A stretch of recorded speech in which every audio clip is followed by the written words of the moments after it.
আমার মা বোন কত ভালো দেখুন, সুবহানাল্লাহ, দেখুন কত সুন্দরভাবে বসে আছে, একজন কথা বলে না, কত ভালো। এরা জালসাতেও আগে থাকে, যে কোনো দুনিয়াবি অনুষ্ঠান বলুন সেই সব জায়গাতেও আগে থাকে, সব জায়গাতে আগে, জালসাতেও আগে, কিন্তু জালসা শুনে বেশি কিন্তু ভুল বুঝে বেশি। ওরাই ভুল বোঝে, আমরা এক পজ করবো, এই কথা বলা বলিতে কি যে বললে বুঝতে পারবে না, একটু শুনবে, শুনে বাড়িতে নিজে নিজে ঝামেলা করে এখন যাবে না, এটা হুজুর বলেছে, অমুক জায়গায় জলসা করলো তো এটা বোকা যাবে না, নিজে নিজে ঝামেলা। আপনারা তো শুনেছিলাম ভিরু হাজি মোড়ে মোড়ে আমরা বলেছিলাম, জানেন? কারণ আমি বাংলাদেশের জালসায় বলেছি, দেখুন মা বোন আল হায়া ও নিসফুল ঈমান, মানে রাস্তাঘাটে যে বেখারটা হয়ে গেছে ওইটাকে বলেছিলাম যে তোমরা লজ্জা শরম করো, যার লজ্জা শরম আছে তার ঈমান আছে। আল হায়া ও নিসফুল ঈমান, লজ্জা শরম একটা ঈমানের অঙ্গ। তো যার লজ্জা শরম নেই তার ঈমান নেই, যার লজ্জা শরম আছে তার ঈমান আছে। যেহেতু কেন রাস্তায় উদাম হয়ে বেড়াচ্ছে, বক্তা যেছে তার হুঁশ নাই, তখন গায়ে গায়ে ধাক্কা লাগবে, তারা আবার বলাবলি করছে যে ওই হুজুর আসছে না, একবার কেউ নাড়াও লাগে না, কিছু বলে না, কি করে জানবো হুজুর আসছে না কি আছে, কেন তোর হুঁশ না, তোকে মাইক নিয়ে বলে বেড়াবে নাকি, বাবা তোরা সাবধান হও, এবার হুজুর বেরোচ্ছে, যারা উদাম হয়ে আছে থাকো, তোর হুঁশ নাই বে, তো হুজুরের সামনে থাকতে হবে, পর্দা করতে হবে, বুঝলেন? এই তো হচ্ছে আমাদের অবস্থা। তো ওই জালসায় বলেছি যে তোমরা হায়া লজ্জা করো, যার লজ্জা শরম আছে তার ঈমান আছে। যেখানে ছিলাম, যে বাড়িতে, ওখানকার মেয়ে হয়তো জালসায় পড়েছে, বলছে হুজুর আমার ঈমান আছে। কেন? বলে আপনি যে জালসায় বললেন যার লজ্জা শরম আছে তার ঈমান আছে, তা আমার কিন্তু ভীষণ লজ্জা, আমার খুব শরম। বলে কি রকম লজ্জা শরম বলো তো বোন? বলে আমাকে বোরখা পড়তে খুব লজ্জা লাগে, শরম লাগে। আচ্ছা বলুন, এটা ওর ইমানি লজ্জা হলো না শয়তানি লজ্জা? ওকে কোন লজ্জার কথা বলেছিলেন, কি লজ্জা ধরে বসে আছে? এরই লেগে বলছি তোমরা শোনো আজ বেশি, কিন্তু ভুল বেশি বলবো, তাই বলছি কথা বলবে না সোনামুখী। এটা স্বাস্থ্য সাথীর লাইন নয়, জালসা মাহফিল, মনোযোগ সহকারে শোনো, সকলের জন্য ওয়াজ হবে। আমরা সবসময় আমাদেরকে পাওয়া যায় না, ভাগ্যক্রমে আসি, ব্যতিক্রম, বুঝলে? কোনো কোনো জায়গাতে হয়তো যদি সেরকম হয়তো কোনো বছর এক বছরই একটা এলাকায় 2-3 বার হয়ে যায়, আবার কোনো সময় দেখা গেল 3-4 বছরই করে পাচ্ছে না। এরই লেগে বলছে সোনামুখী কলজে টুকরা, ওরা ইউটিউবে নেটে তো বহুত ওয়াজ শোনো, ইউটিউবে শোনা আর ডাইরেক্ট লাইভ শোনা আসমান জমিন তফাৎ। দূর থেকে সরষের জমি ঘনই দেখা যায়, পাবলিক ইউটিউব থেকে বক্তাকে সিলেক্ট করছে, ভাবছে ইউটিউবে ভাইরাল হলে মনে ভাবছে যে ওই বড় বক্তা, আর ওর চাইতে বড় বক্তা কেউ নাই, বুঝলেন? এটাই মনে করছে। ইউটিউব দেখে বক্তাকে দাওয়াত করে নিয়ে চলে আসছে, আসার পরে চিচিং ফাট, 10 মিনিট হবে না হতে বাস ওর বক্তব্য শুরু করতে তো আধা ঘন্টা, তারপরে পাবলিক উঠতে লাগছে। এই হচ্ছে ব্যাপার। আরে লাইভ দূর থেকে ওরা তো কাট ছাট করে একটু একটু করে তোমাকে ওয়াজ দেয়, তুমি কি বুঝবি? একটা লাইভ পাবলিককে টিকিয়ে রাখা আর রিলে বক্তব্য দেওয়া অত সহজ কথা নয়, বুঝলে? এগুলো সবার দ্বারা সম্ভব নয়, ব্যতিক্রম এক একটা জায়গায় হয়তো পেরে নিলে, কিন্তু সব জায়গায় সব জালসার জন্য সব শ্রোতাকে ধরে রাখা এটা সবার দ্বারা ক্ষমতা হয় না। এরই লেগে বলছি লাইভ শুনছেন, মন দিয়ে শুনুন, সময়টা যেন নষ্ট না হয় সেদিকে আপনাদের লক্ষ্য করবো। একবার মহব্বতে সুবহানাল্লাহ বলেন। কারা কারা শুনবেন না হাত উঠান, সবাই শুনবে? বাহ, এরা ভালোই তো আছে, চিন্তা নেই, আমার ভয় নেই, মাস্তান আছে দুটো নাকি এদিকে, দুটো এদিকে একটা, 3টা মাস্তান, 3.5 মাস্তান আছে, কোনো ভয় নেই। হ্যাঁ, আমার মস্তান চলে গিয়ে বলছে রাখাতে সালাতে জ্বালাতে যাচ্ছে, চলে এলাম। আমরা ঠিক আছে, আমি কিছু বলবো না তোমাকে, তোমার যা ইচ্ছে তুমি তাই করো, কোনো ব্যাপার নেই। আসলে এদের ওসিলে বললে কাউকে অ্যাভয়েড করতে নাই, কার দ্বারা আল্লাহ কি খিদমতটাই বোঝা বড় মুশকিল, কার ভিতরে কি আছে। এমনও তো হতে পারে যে ওর দোয়াতে আল্লাহ আমাকে পার করবে। আমি আজকে স্টেজে বক্তব্য দিচ্ছি, এমনও হতে পারে যে ওনাদের দোয়াতে বলতে পারছি, নইলে আমার হয়তো গলায় কিছু পোকা এসছে যেটা আমি বলতে পারতাম না, বুঝলেন? এরই লেগে কাউকে কোনো অ্যাভয়েড করতে নাই। আল্লাহ প্রত্যেকের মধ্যে কারো না কারো দিনে কিছু গুণ রয়েছে, আর কিছু হোক না হোক আমার আশিকের রসুল তো বটে, বাস এটাই হচ্ছে যথেষ্ট। একবার হাত উঠিয়ে বলেন আল্লাহু আকবার, হাত উঠিয়ে বলেন ইয়া রাসূলুল্লাহ, মাশাআল্লাহ, জিন্দাবাদ। এরই লেগে তো বলে লা ইয়াতশরিফু দুনিয়া মে খায়রুল বারা, লা ইয়াতশরিফু দুনিয়া মে খায়রুল বারা, হক ও বাতিল হুয়া আমনে সামনে। কত সুন্দর কথা, দেখুন, জোরে বলে সুবহানাল্লাহ।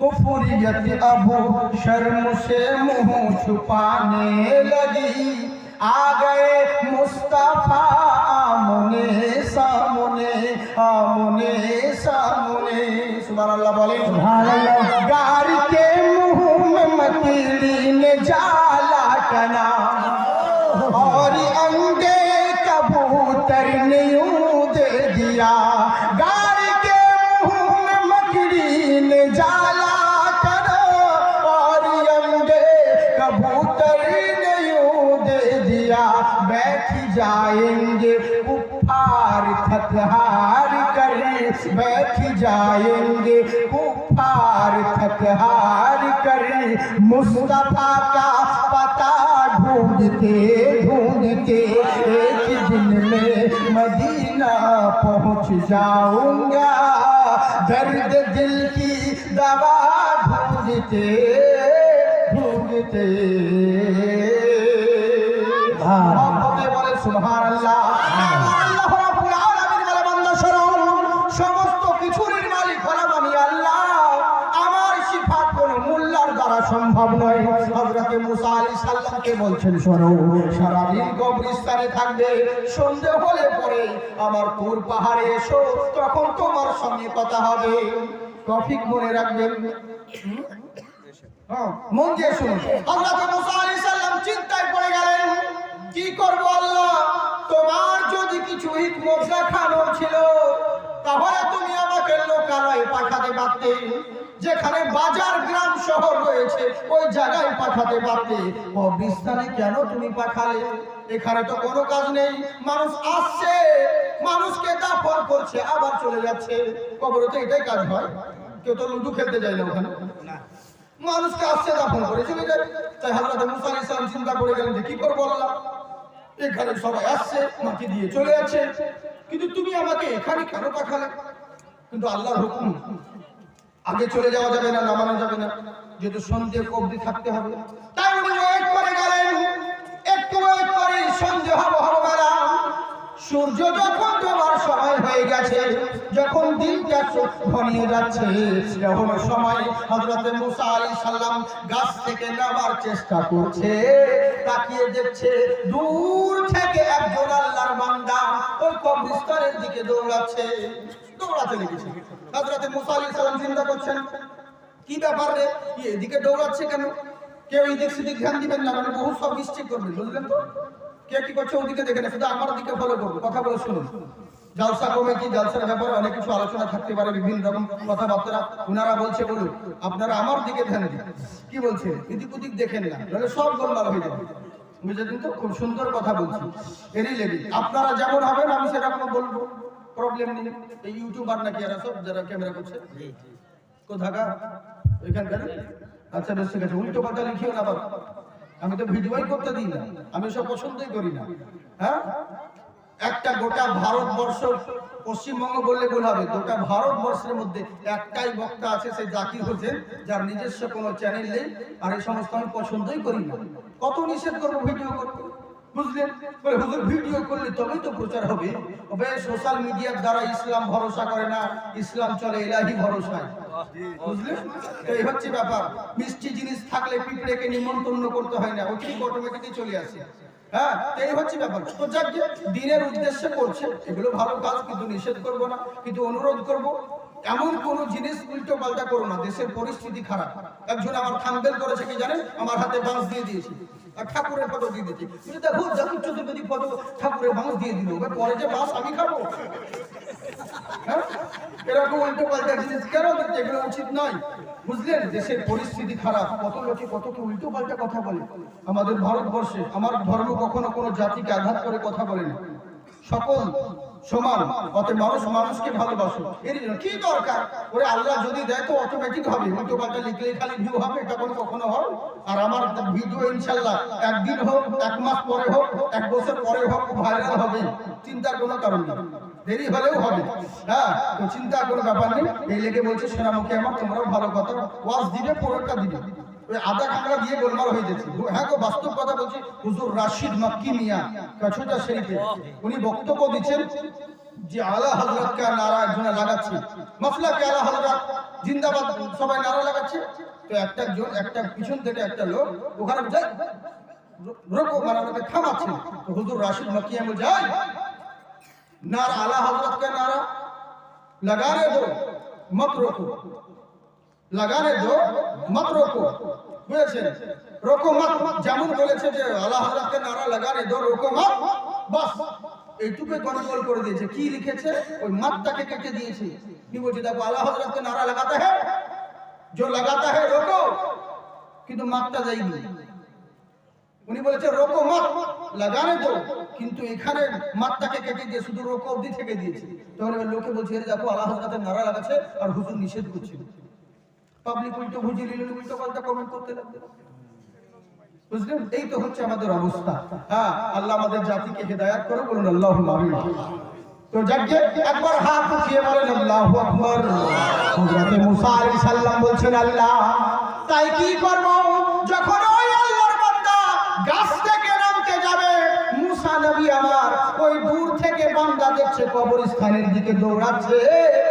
ইনি চিন্তা করলো কি ব্যাপার রে, এই জায়গায় বেটা দৌড়াচ্ছে কেন? তার মানে নিশ্চয়ই কোনো জিনিস ও হারিয়ে ফেলেছে। কিছুক্ষণ আগে যাকে মাটি দিতে এসেছিল মনে হয় কোনো ইম্পর্টেন্ট জিনিস হারিয়ে দিয়েছে বলে তো দৌড়াচ্ছে। আমরা দেখবেন মসজিদে যদি কেউ যায় টুপি পরে শুক্রবার আজান দেওয়ার পর আমরা কি ভাববো? ও বেটা নামাজ পড়তে যাচ্ছে, নইলে জুতো চুরি করতে যাচ্ছে। দুটোর মধ্যে একটা। হযরত মুসা নবী বলছেন নিশ্চয় কোনো ইম্পর্টেন্ট জিনিস হারিয়ে দিয়েছে, এই লেগেই তো এত দৌড়াচ্ছে। কবরস্থানে এসে দাখিল হলো। মুসা আলাইহিস সালাম গাছের উপর থেকে দেখছেন, দেখি কি করে, তারপরে গাছ থেকে নামবো। এখনো সময় করলোটা কি? ওই বান্দার কিছুক্ষণ আগে বিকেলের সময়, দুপুরের সময় ওই বনি ইসরাইল কওমের সবচাইতে সুন্দরী মহিলা যাকে কিছুক্ষণ আগে দাফন করা হলো, ওই কবরের কাছে এসে দাঁড়িয়ে গেল। বান্দাটা এইদিক ওদিক দেখছে। মুসা আলাইহিস সালাম বলছে রে যা, তাহলে নিশ্চয়ই এই কবর একে কবর দিতে এসে, মাটি দিতে এসে কিছু হারিয়ে ফেলেছে। এরই লেগেই দৌড়াচ্ছে। আহারে, চিন্তা করছে যে দেখি কি করে। কিছুক্ষণ পরে কবরের মাটিগুলোকে সরাতে লেগেছে। মুসা আলাইহিস সালাম চিন্তা করে নিলেন নিশ্চয় মাটি দেওয়ার সময় ঝুঁকতে গিয়ে কোনো জিনিস পড়ে গেছে, ইম্পর্টেন্ট জিনিস, দামি জিনিস বলে তো এত ছটফট করছে, নইলে হতো না। হয় কিছু হারিয়ে গেছে বলে খুঁজতে এসেছে, আর নইলে এই বেটা কাফন চোর হবে। দুটোর মধ্যে একটা, হয় কোনো ইম্পর্টেন্ট জিনিস খুঁজতে এসেছে, নইলে হয়তো কাফন চোর হবে। কিন্তু আল্লাহ আল্লাহ ভেবেছিল হয়ে গেল অন্য কিছু। যেমন মাটিগুলোকে সরিয়ে নিয়ে, বাঁশগুলোকে হটিয়ে নিয়ে কবরের মধ্যে নামলো। নামার পরে ওই মহিলার শরীর থেকে কাপড়টাকে উপরে ফেলে দিল। হযরত মুসা আলাইহিস সালাম দেখতে আছেন, কিন্তু আল্লাহ আল্লাহ ও কাপড় চুরি করলো না, ওরা ইম্পর্টেন্ট জিনিস হারালো না। এখনো সময় করলো কি? শয়তানি চক্রান্তে পড়ে ওই মুর্দা সুন্দরী মহিলার সঙ্গে জেনায় লিপ্ত হয়ে গেল, খারাপ কাজে লিপ্ত হয়ে গেল।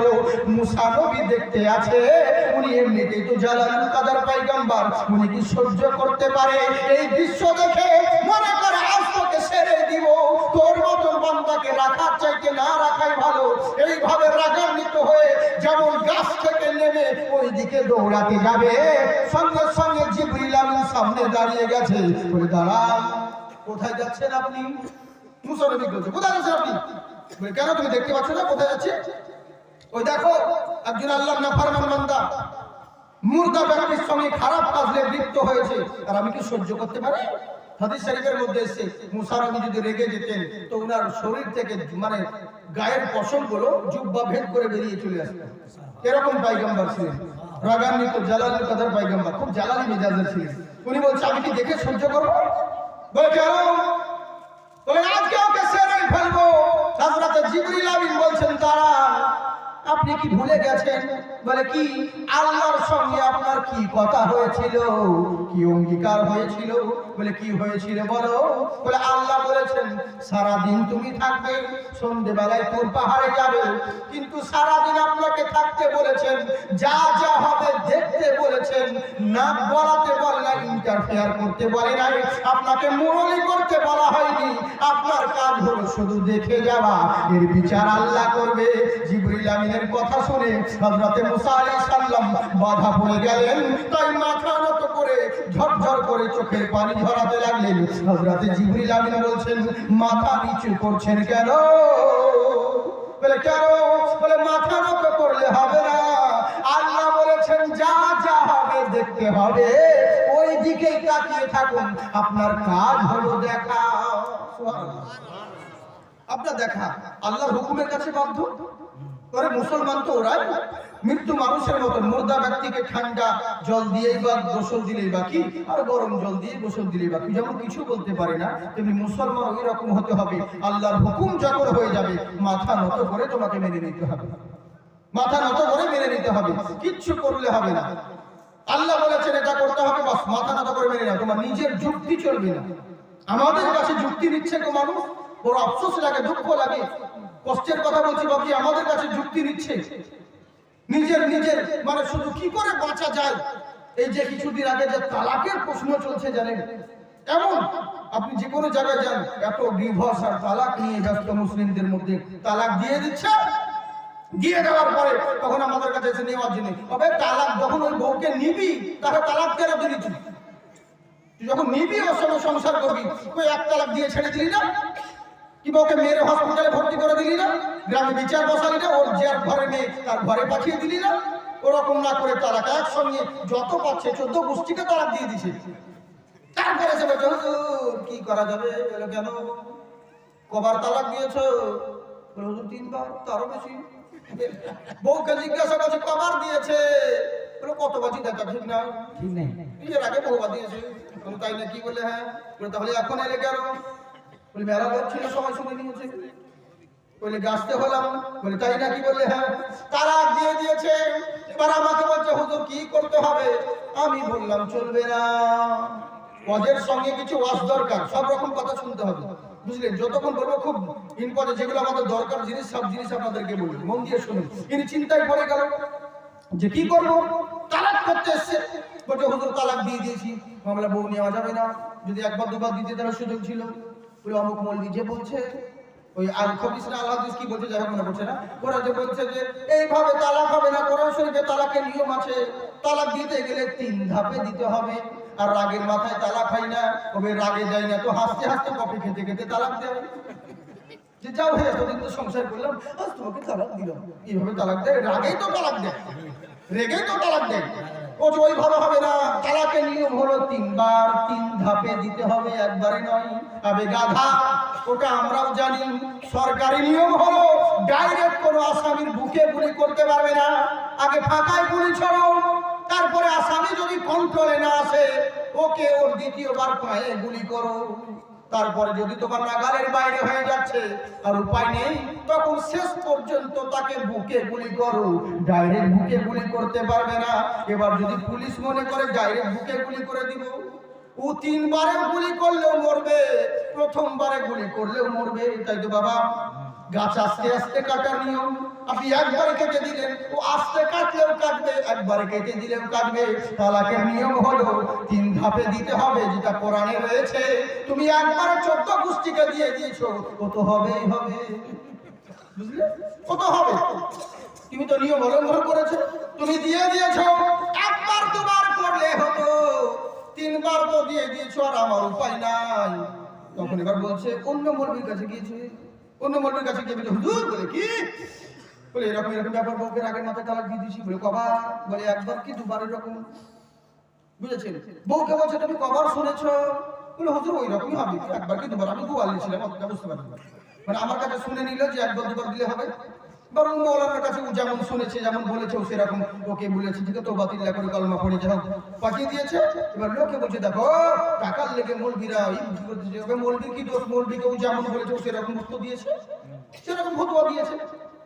মৌলবীকে যেমন বলেছে। আর আমাদের বেশিরভাগই এখন তালাক, কত সমাজে এরকম চলছে জানেন। বলছে হুজুর এই হালালা করতে গিয়ে আবার ঝামেলা, ছোট ছোট বাচ্চা আছে, কি করবে বলুন। এমনি করে কতজন আছে, ওরা আমার মতন মৌলবী টাকার লেগে ফতোয়া দিলে তো কি যায় আসে। তাই কি আসলে কি কোরআন হাদিসে এটা আছে? কখনো তো তোমার নেওয়া যাবে না। আমি বললে কি আমার উপর কি নির্ভর করে শরিয়ত ইসলাম? কখনো নয়। এটা জেনে রাখিও, কোনো মোল্লার উপরে শরিয়ত নির্ভর করে না। তো তুমি, আমি যত বড় তুমি এসেছো এখন পায়ে হাতে ধরে বলছো, তো আমি ফতোয়া দিলে ক্ষতি কি? কিন্তু এটা জেনে রাখো, তো যতই দিয়ে আমার বাপ দিলে বড় তো হবে না, এটা তো কি করে হবে। এবার করে গেল এরকম লাল গলায় হয়েছে। মুর্শিদাবাদে একজন বহুত প্রবীণ বক্তা, ও বিয়ে পড়িয়ে দিয়ে চলে গেছে। এবার বেরেলি মরগিলা তো জানেন রাগী হয়, ফকের পথে রাগ। কি বোঝা মৌলভী সাহেব, আপনি টাকার জন্য নিজের ইমানকে বিক্রি করে দিয়েছেন কেন? বলে তালাক খাওয়া বউ, আর আপনি টাকার লেগে বলছেন তালাক বউ নেওয়া যাবে। এটা কেন করলেন? কেন করলেন? বউ তালাক খাওয়া বউ বলে বউ নিয়ে যাবে। তো মৌলভী সাহেব বলতে, শোনো আমি বড়িয়ে গেছি তোমাদের মতন মৌলভী, এখন জোয়ান লাগে, রক্ত গরম তো লেগে মানে রাখছো। তো শোনো, প্রথম যখন আমার কাছে এসেছিল আমি প্রথমে জিজ্ঞাসা করেছি তুই কলমা জানি? বলে না। তুই নামাজ পড়িস? বলে না। বলে তাহলে তো মুসলমানই নয়, তোর আবার তালাক কিসে? 1000 টাকা দে, বউ নিয়ে ঘর চলে যাবে। তালাক হলো মুসলমানের, তুই তো মুসলমানই নয়, তোর আবার তালাক কিসে? এই হচ্ছে ব্যাপার। মানুষ যুক্তি খুঁজে বেড়ায় কি করে হবে, কিন্তু জেনে রাখো মুসলমান এরকম হতে হবে। আল্লাহর হুকুম যখন হয়ে যাবে মাথা নত করে মেনে নিতে হবে।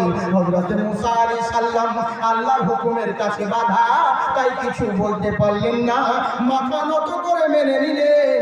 ওইদিকে দৃশ্য দেখতে আছেন, কিছু বলতে পারছেন না, চোখ দিয়ে অশ্রু ঝরে। আর ওই নাফরমান বান্দার দৃশ্য দেখে ওই কুলাঙ্গার বান্দা খারাপ কাজ করে কবরস্থান থেকে দৌড়ে পালিয়ে গেল। মুসা আলাইহিস সালাম রাগান্বিত হয়ে আছে। সন্ধে ঘনিয়ে এলো, সন্ধে হয়ে গেছে। এবার মুসা নবীর কথা ছিল তুর পাহাড়ে আল্লাহর সঙ্গে কথা বলবো, এই বলে বললো কি মনে মনে ভাবতে আছেন, আজ যেমন করে হোক না কেন আল্লাহকে বলবো, আল্লাহ তুমি কেমন বান্দা সৃষ্টি করেছো, এদেরকে কেন বাঁচিয়ে রেখেছো, এই কথা বলবো। এই মনে মনে ভাবতে ভাবতে তুর পাহাড়ে হাজির হলো মুসা আলাইহিস সালাম। আর কিছু বলার আগে আমার আল্লাহ জিজ্ঞাসা করে, ওগো আমার পয়গম্বর শোনো, তুমি যে বলেছিলে কালকে রুজির মালিক হবো, তুমি কি হবে না বলো? বলে হ্যাঁ, ওটা বলিনি আমি, রুজির মালিক তো হবো, আমার তো ইচ্ছে। বানাও তুমি আমাকে একটা দিনের জন্য রুজির মালিক, তোমাকে বানাতেই হবে।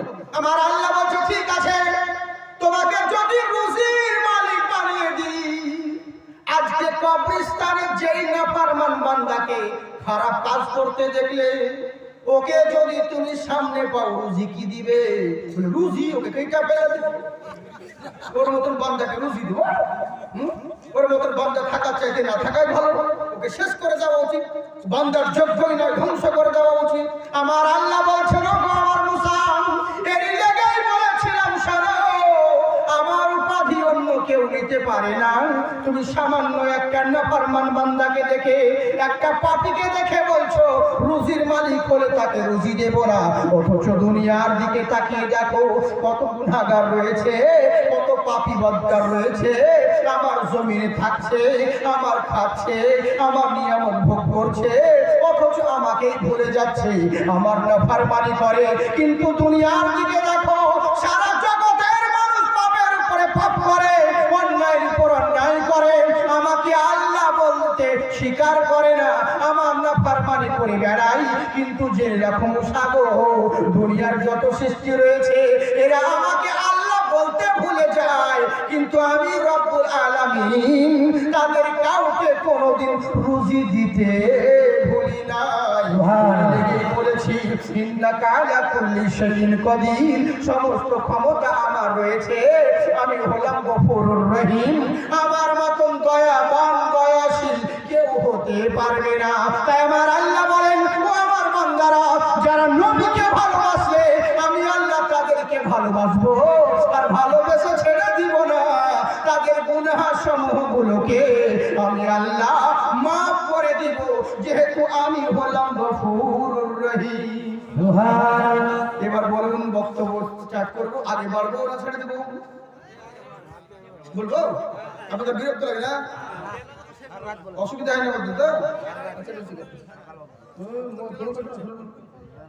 হ্যাঁ হ্যাঁ জি জি না না ও তো ভাই শোনাবো কি দেখে তাহলে বলি নাকি আপনাদের প্রবলেম হয় না তাহলে আল্লাহ আপনাদেরকে আবাদ রাখুন অসুবিধা রাখুন জিন্দাবাদ থাকুন তাহলে হবে মাশাআল্লাহ আপনারা খুব ভালো মানুষ আমার আগে ইব্রাহিম সাহেব খুব সুন্দরভাবে আপনাদেরকে গজল শোনালেন একদম যত তাল ছিল সব তাল দিয়ে এলো বুঝলেন তো তারপরে আমাদের জাকির ভাই আমি তো ভেবেছিলাম হয়তো যেমন তেমন শরীরটা হয়তো মোটা কিন্তু না ভালো নাচ যে গলা বলছে গলাটা খুব পাতলা খুব সুন্দর আপনাদেরকে গজল শোনালেন নাচ শরীফ পড়ে শোনালেন আমার গলা তো পাতি হাসের মতন ফ্যাস ফ্যাস করছে বুঝতে তো পারছেন তো হ্যাঁ তা আমি সেরকম বলছি না তবে সবাই নাচ পড়েছে তো যাই হোক আমিও বেশি বড় করে বলি না যাই হোক এক মিনিট করে এক একটা করে দিই ইনশাআল্লাহ একবার একটা পড়েই দিই মোহাম্মতে সুবহানাল্লাহ বলেন বলবো তো যদি বলেন তাহলে বলবো না বলবো একবার হাত উঠিয়ে বলেন আল্লাহু আকবার মৌলা মৌলা আলী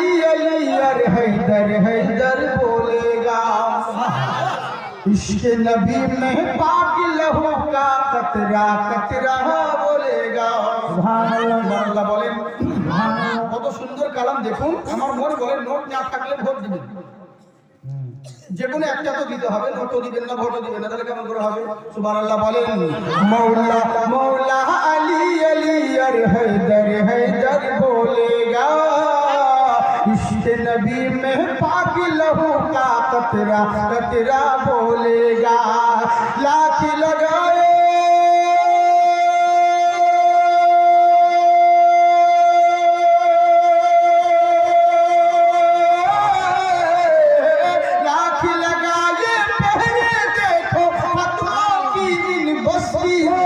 हिंदुस्तान का बच्चा बच्चा आला हजरत बोले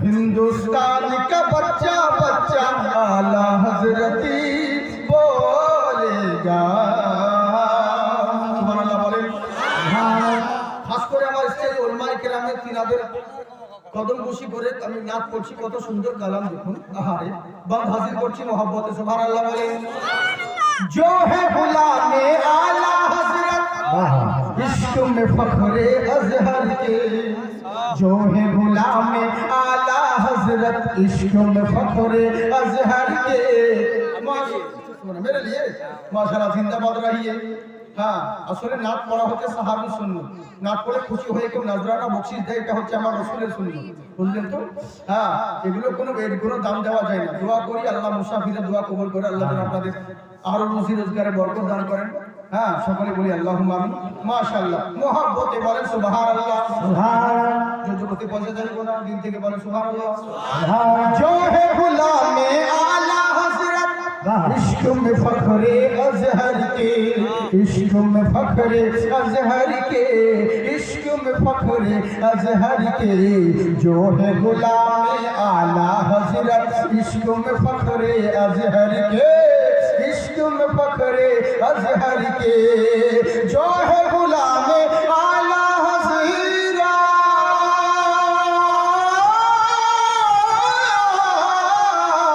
जो है गुलाम आला हजरत इश्क में फखरे अजहर के इश्क में फखरे अजहर के बस्ती बस्ती करिया करिया ताजु शरिया बस्ती करिया करिया ताजु शरिया बोलेगा আমার আল্লাহ পাক বলে বান্দা শোনো তোমরা দুনিয়ার বুকে থাকতে হলে আমাকে ভালোবাসতে হলে নবীকে ভালোবাসো তাই তো বাবজি কিন্তু আমরা এখানে যতজন আছি সবাই নবীকে ভালোবাসি বাসি কি বাসি না জি বাসি কিন্তু আসলে কি অরিজিনাল বাসি একটা কথা জেনে রাখবেন মুখে সব কিছু বললে হয় না যেমন দোকান ছাড়া দোকানদার হওয়া যায় না তেমনি নবী ছাড়া কখনো মুসলমান হওয়া যায় না বুঝলে শুধু মুখে বলে দিলেন নবীকে ভালোবাসি ওরকম বললে হবে না। তাই তো আমার আল্লাহ বলেন, মুখে বলিও না মা আতাকুমুর রাসূলু ফাখুযুহু ওয়া মা নাহাকুম আনহু ফান্তাহু। আল্লাহর রাসূল যেটা দিবেন সেটা সাদরে গ্রহণ করবে, আর যেটা তোমাদেরকে নিষেধ করবে সেটা থেকে বিরত থাকবে। তাহলে তোমাদের প্রকৃত নবীর ভালোবাসা হবে। হ্যাঁ, নবীর ভালোবাসা হবে। কিন্তু আমরা মুখে বলি নবীকে ভালোবাসি, কিন্তু কেমন নবী চিন্তা করুন, কেমন নবীর ভালোবাসা। আহারে সুবহানাল্লাহ।